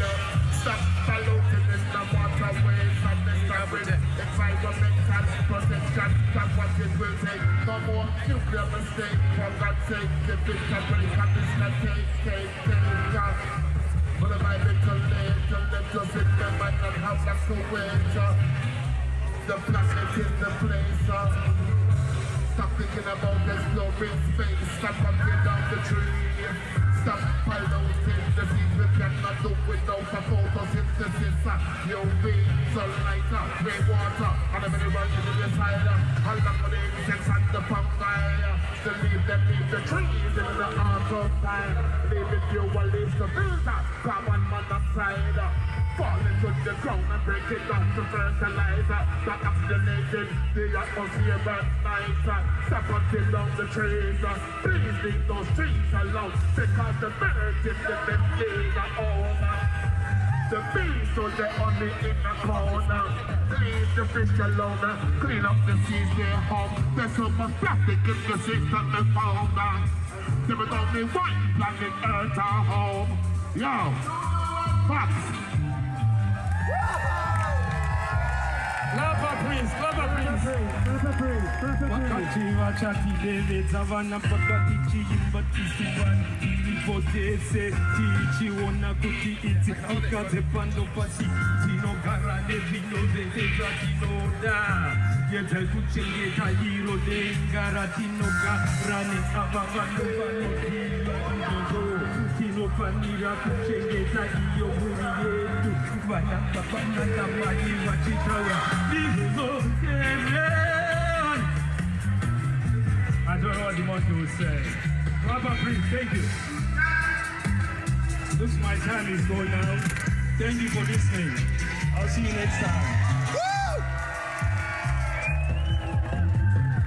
Thank you, Mr. Pax Nindi. Thank you for the music. And thank you for Carnival.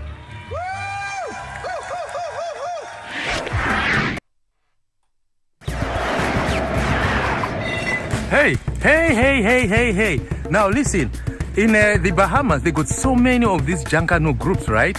I've got my favorites, but I'm not going to say my favorite, right? But I'm always showing the other ones, and I always leave out one crucial one, which I love as well, and it's called Roots. Now check Roots Junkanoo in the Bahamas. Look at it up! Get up, move it! Get up!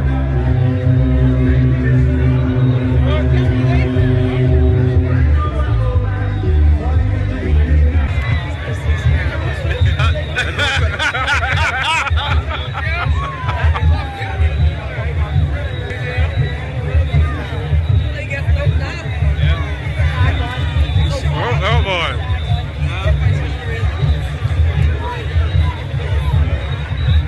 Let's go, Roots! Now move up!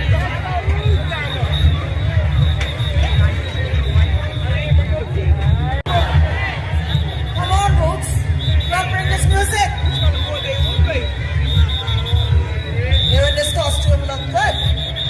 Parts of Orlando. Theme park.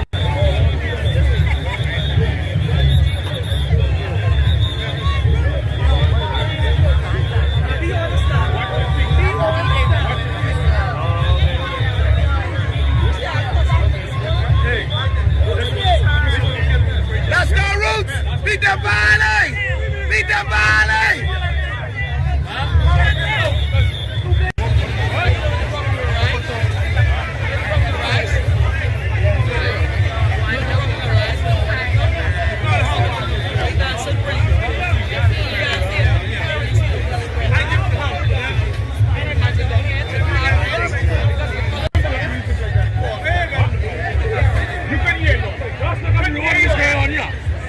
Let's keep eye on what's going on.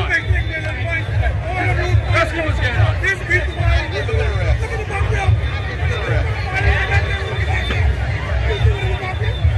Let's go, Roots! Let's go. Next one.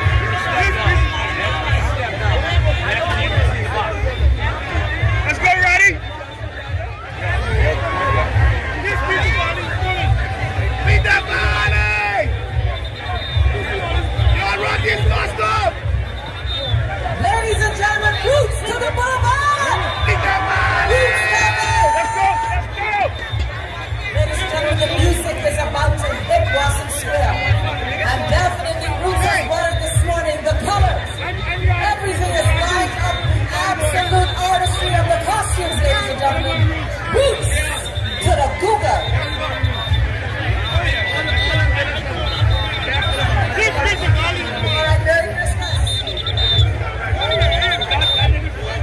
Coming in from the power, ladies and gentlemen. Who won the word? Who took the word?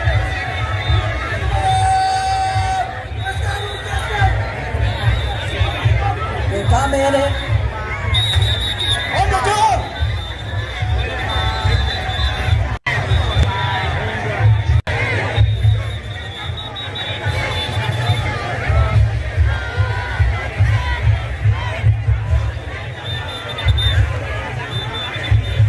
Move on to the next thing and then we can talk, and then I need to see also who's in the house, right? So we start with Still Pan from Trinidad and Tobago. Wow, Anwar, you're still up. You're still up, man. Wow. What have I got going on?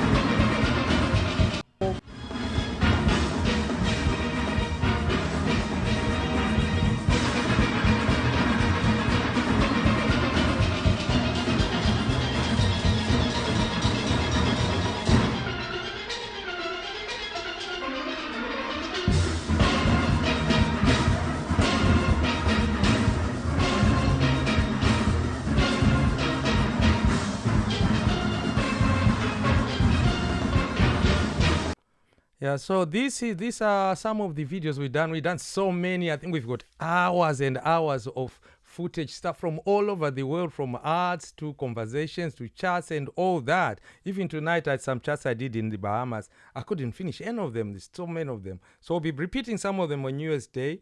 But now this is just one video. I think this was one we broadcast on the 12th of September, which is 4 hours. So I'm just going to quickly whiz through and see some of the highlights. You might see part of it is a bit lost on the side.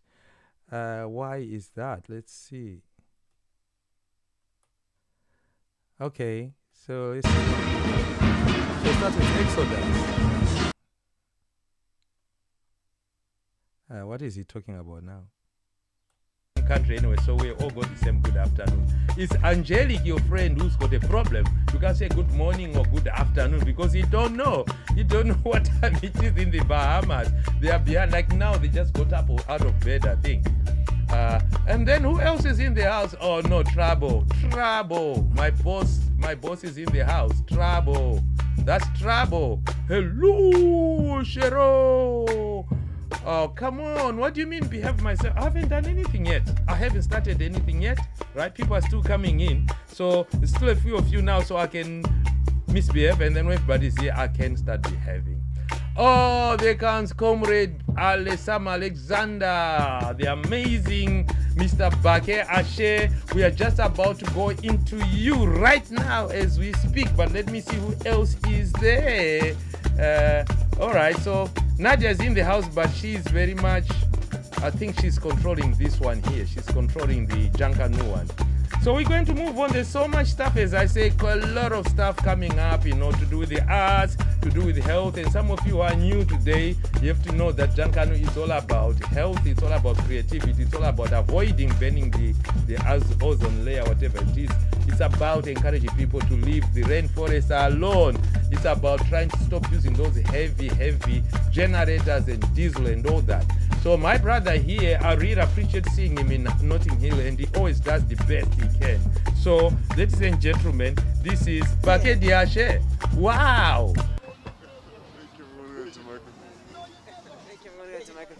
O grito de guerra eu quero ouvir. Porto Rico é de nação na go.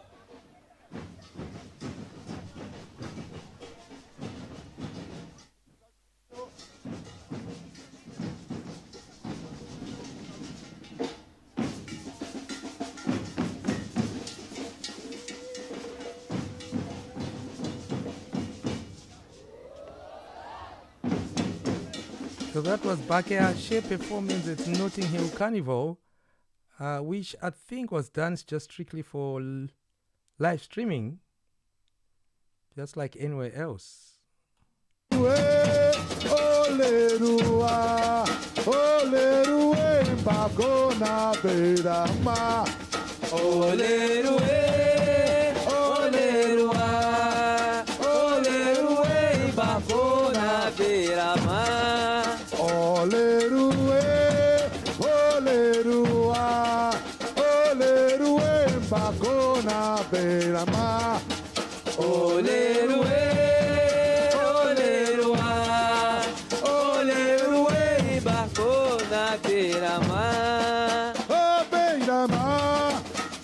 Meu coração, esse maracatu Porto Rico é da opinião.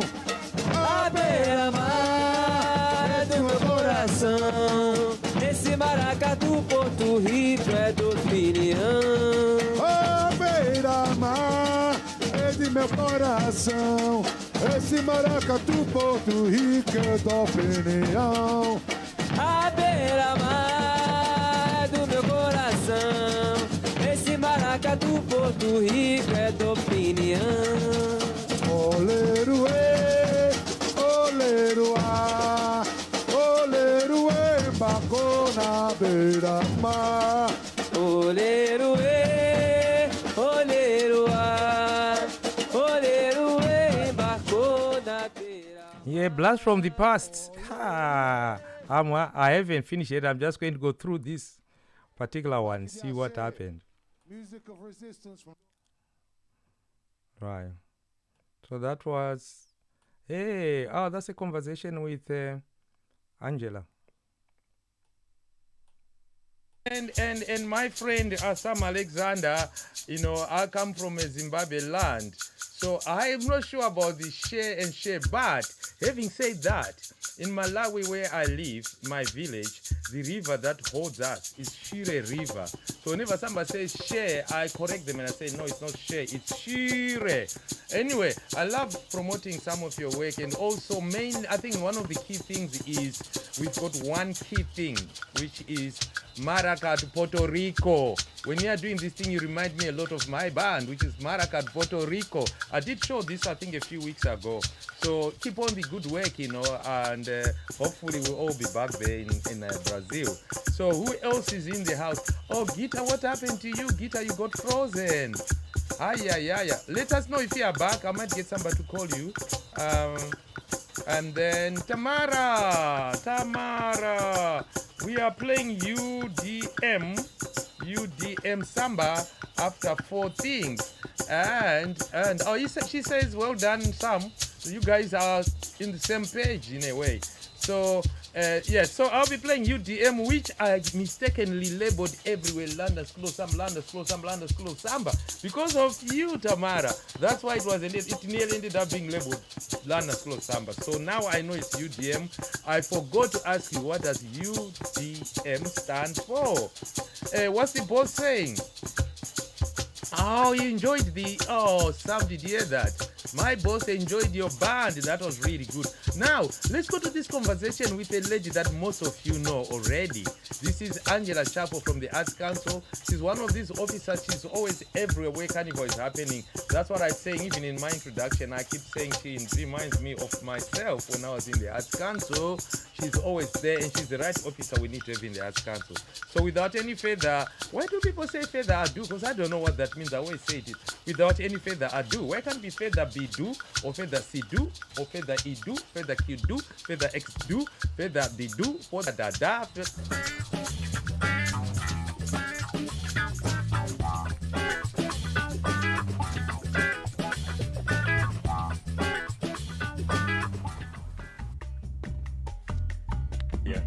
Okay, so welcome again, and this time we are joined by somebody special, somebody who helps us get things together, somebody who reminds me of what I was doing 10 years ago. So I'm not going to introduce you, she's going to introduce yourself, because everybody knows that I get all this name business wrong. So Angela, welcome, and please introduce yourself. Hi, I'm Angela Chappell, and I work for Arts Council England. Oh, brilliant. But anyway, sing with me today.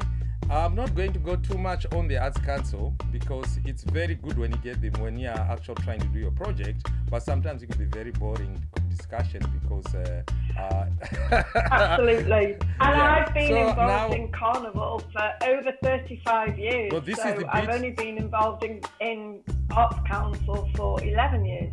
Okay, so I'm interested with the 30 years. I'm not interested with your 11 years and so on. So yeah. We're going to start. So we're going to chat, because I'm going to talk about myself and you're going to talk about yourself. And Arts Council will come in, but I think you play a very important part in Carnival. And most people see you as the funder.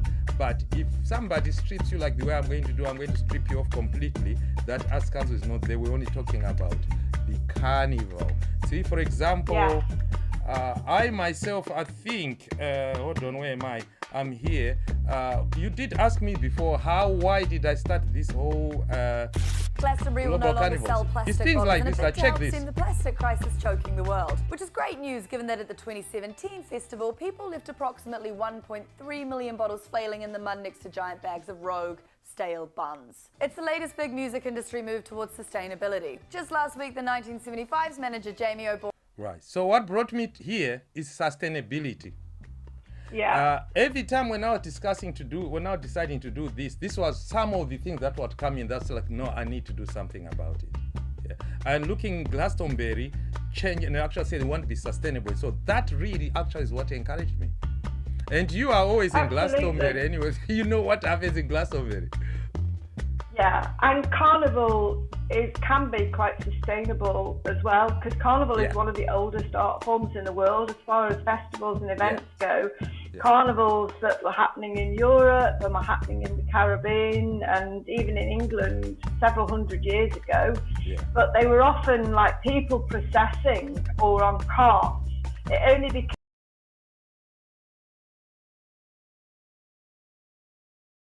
that we were using when I was involved in Carnival 35 years ago, and we were using reeds and bamboo and ties are all coming back now, and we're turning away from all the plastics and the polystyrenes and the fiberglass rods, and we're going back to our roots. So I think that's possible with Carnival. It's really important. Yeah, I mean, that's interesting you raising the thing about the carnivals in the country, because a lot of people only know Notting Hill, most people mainly know Notting Hill. The people in the villages, they know they are carnival, but they look it very much like something, oh, it's that time to raise money for charity. Right. Now, I'm going to show you a carnival, which I'm still not sure really in terms of sustainability where we are, but it's the most amazing carnival. It's older than Notting Hill, it's older than any of these carnivals in the country. It's about 400 something years old. I'm sure you'd know what I'm talking about. I might know who it is. So I'm going to show you a bit and how it happens. A lot of people really don't know about these kind of traditions. I remember me being told off by Chris that I shouldn't be going around telling people about this particular carnival because it's a hidden secret. And I just went on, and now it's become, everybody knows everybody knows it now. But at the time it was like, no. It's the greatest show on earth. Well, I think Angela better watch this really, because I think she might stop saying greatest show on earth. Angela, did you hear that? It's the greatest show on earth, it says. Right? Angela, did you hear that? It says the greatest show on earth, which is this here squibbing thing here. So out to Angela again. This is Angela from the Arts Council. And Angelic, listen to this. Was in the country, because a lot of people only know Notting Hill, most people mainly know Notting Hill. The people in the villages, they know they are carnival, but they look it very much like something, oh, it's that time to raise money for charity. Right. Now, I'm going to show you a carnival, which I'm still not sure really in terms of sustainability where we are, but it's the most amazing carnival. It's older than Notting Hill, it's older than any of these carnivals in the country. It's about 400 something years old. I'm sure you'd know what I'm talking about. I might know who it is. So I'm going to show you a bit and how it happens. A lot of people really don't know about these kind of traditions. I remember me being told off by Chris that I shouldn't be going around telling people about this particular carnival because it's a hidden secret. And I just went on, and now it's become, everybody knows everybody knows it now. But at the time it was like, no. It's the greatest show on earth. Well, I think Angela better watch this really, because I think she might stop saying greatest show on earth, because there is some other greatest show on earth. So you know what this is, right? This is squibbing. Yes, this is squibbing. In Somerset. Bridgewater Carnival. Yeah. One of the best. As I say, a lot of people are not aware of this tradition. I'm just going to show now what happens there when they are sweeping. So all these firecrackers have to be lit, and then they put it in the street. Then one who's still holding on when it's done is the winner. And I don't know if you've ever squeebed, but I managed to squeeb, and I think I jumped the queue really, but at the time I was in your position. Yeah, was an Arts Council officer. And when they gave me the opportunity to do the squeebing, I had all these people looking at me. One, sort of like a different color. So how did you get that? Two, you have to wait for years in order to be a squeeber. Yeah. So it's like, how did you? A lot of people were asking me like, really, how did you do it? Yeah. I've held lots of fireworks before in my time, because I also did pyrotechnics before I worked at Arts Council. I used to do a lot of fireworks displays, including holding the. I haven't done the squibbing at Bridgewater. Right. Yeah. I think it's starting. It's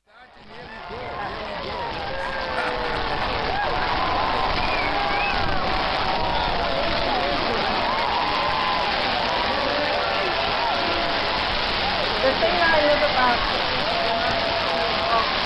it reminds me of Barcelona, the Marseille, where they have also handheld fireworks, and they put rows of babies in the middle of the streets, and they put the fireworks above them to get them used to the fire, because they often end up holding the fireworks when they get a bit older. Well, I've seen that, and when I saw it at really the time, exciting. Well, I don't know. It was a bit disturbing for me because I didn't know what was going on. I'm like, are you trying to roast these babies? All of a sudden, the babies are happy about it. Then I say, oh, I think I've got it wrong. Make them bomb-proof. Exactly. So whoever is still going on up there is the winner. Would you believe that? Yeah. Yeah. So anyway, so that's it. I think I'll just put this many because you're talking about the English traditions, because you know Janganu is all about international and so on. So when people seeing it, they only know of Notting Hill when it comes to England. So there is all these other traditions that people are not aware, which is tradition that you've been supporting for a while in your role in the Arts Council. Yeah. Yeah, and we support Bridgewater Carnival. Interestingly, a lot of the work that we've supported to go to Bridgewater Carnival is community related, where it might have supported dance groups or visiting Afro-Caribbean carnival traditions and costumes into Bridgewater Carnival, which is an illuminated parade. We've also had the Arcadia Bug people came and they were in the parade, and it opened up, and then all the dancers came out, and it's quite contemporary kind of soca music, and dance came out of the Beatles. So yeah, we fund lots of different types of activity, and people don't always realise that, like I say, Bridgewater and the Isle of Wight have some of the oldest carnival traditions in England that are indigenous.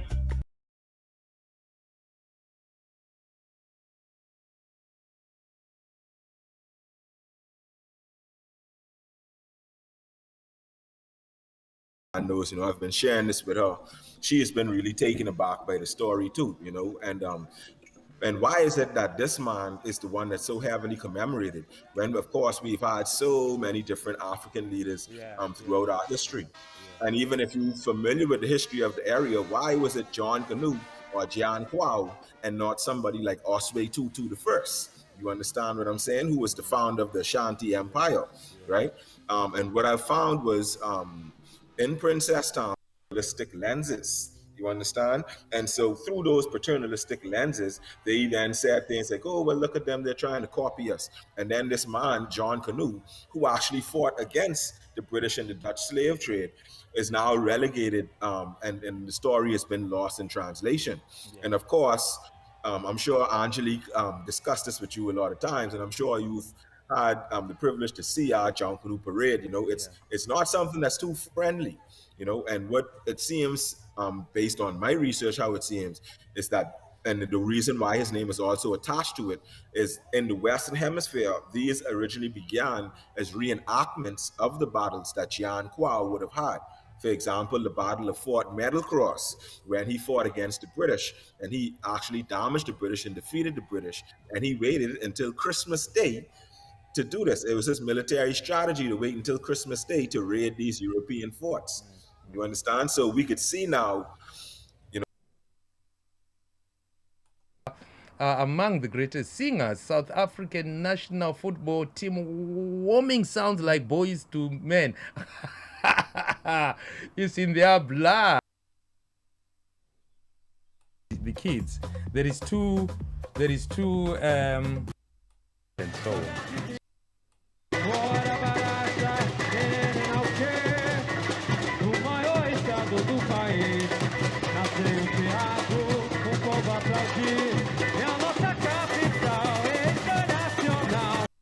Presented for this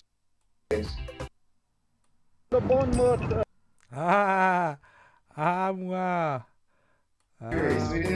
I'm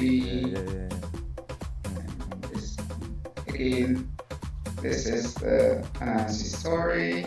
Oh yes, yeah, black and white one. No, that's how. And the storyteller at the front there, and of course my beautiful. Amwa, if you're still up, this is you. We're going to close the show with you. Look at so this. Daniel, so I'm going to go into your work in Hackney, right?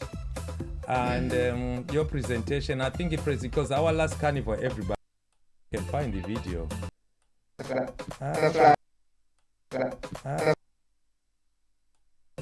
Do you see what happened there? You came there, and find you now. There.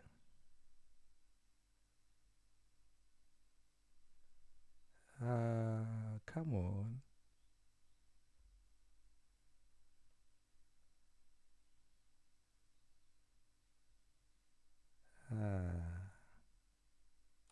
I give up. I'm trying to find your video and I can't find it. Can you see? I'll just like flash over. It's somewhere there. When you joined us, you were in Bournemouth. I was going to close. I was going to close with that. Masqueraders will come through after the dances, something like that. The time is moving and is moving. I'm going to show you Armour on the beach. Armour on the beach. Armour on the Armour on the beach. Armour on the beach. Yeah, thanks for your kind words, Joe. You say Janganu is the greatest show on earth. Junkanew, as in Junkanew. Did you hear that, Angelic? Junkanew, right? Is the greatest show on earth. On earth, online, on earth. Show on earth. Yeah, it's very important Junkanew message across to everyone out there, because this show not only for us but to the future, for the future of a young generation. And ladies and gentlemen, the person who said that is here, and he is Mr. Peaceman, Peacemaker. Beach in Bournemouth. Right. How are you? There you go. I'm just on the Bournemouth seaside. I'm enjoying the beach, as well as I'm watching every now and again Junkanew, showing my love and support to all of you. And Junkanew is a great show. Love you all. Yes, you can say that again. Junkanew is a great show. Thank you very much. Thank you very much, everybody who was watching today. And yes, as I say, we're going to be putting all these up again. And I know there's a lot which has been shared on YouTube, which is very good for us, because as I say, I keep struggling trying to get stuff on YouTube. So thank you very much, everybody, for being here. Sorry, I'm watching here. You're here, you're there, you're there. So we tried everything. We did all the Janganu thing. Angelica, I hope you're still up. Cheryl, Winter Wonderland, whatever. Francisco, Pepe France, everybody, thank you very much. And guess what? We're coming back on New Year's Day for this long one. So this time we're going to share so that everybody knows it's happening. So you can have people like Amwa, they're sitting there with us and watching everything that's going on and contributing, which is what we encourage. And also remember, this is all for fun, but also for making sure that we take care of the environment. Right, so I leave you to enjoy the next few days until we get into this new year with all this craziness that's around us. And please, please, please take care. And if you're on YouTube, please try to subscribe.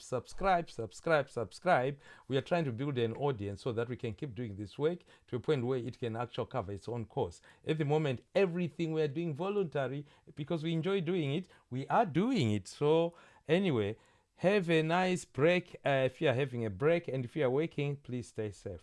It's a jungle out there.